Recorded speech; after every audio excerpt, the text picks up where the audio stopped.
Do you struggle with sharp edges, tearing, and bulging when covering your cakes with fondant? Hi, I'm Kim, cake business owner, and sharing the techniques I've learned over the last 20 years to help you get clean, professional results. So today I'm paneling a ganached cake with fondant, and I'll talk you through exactly what I'm doing. So first, you want to knead your fondant. You want it soft enough to work with, but not too soft. If it's too warm, it will stretch, mark, and lose the sharp edges.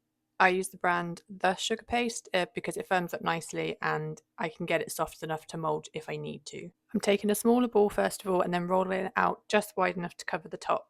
I switched to the paneling method a few years ago. I used to cover the whole cake in one piece, but this is so much quicker and far more controlled. So you want your fondant to be about 3 to 4 millimeters thick, and lay it over the top using a fondant smoother and pressing it to make sure it's secure to the ganache. I use vegetable shortening on the ganache so it sticks. You can use water, but shortening gives you more control and avoids a sticky mess if you need to reposition it. Now, using a sharp scalpel, keep the blade vertical and trim off the excess.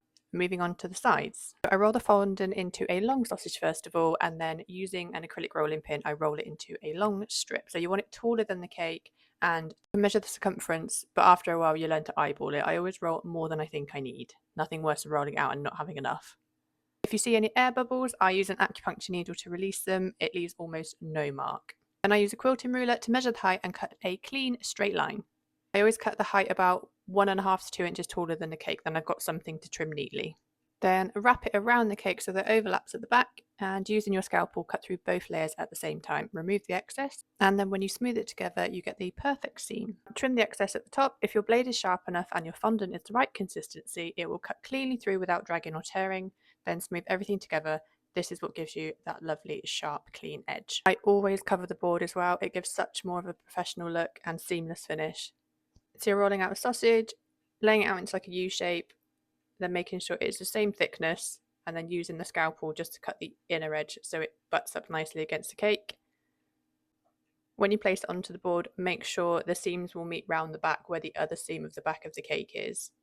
Then overlap and use the scalpel to cut through both layers at the same time. And then trim the excess off around the outside of the board using the board as a guide, taking it nice and steady and readjusting if you get stuck on the board. And that's it. The cake is fully panelled, ready for decoration. This method completely avoids tearing, bulging, and soft edges. One final tip, always make sure you're cleaning as you go. Just get into the habit of doing it. It will make your life so much easier, especially on those busy weeks. Make sure you're following for more cake decorating and business tips from my 20 years of experience. And comment any questions you have. See you tomorrow.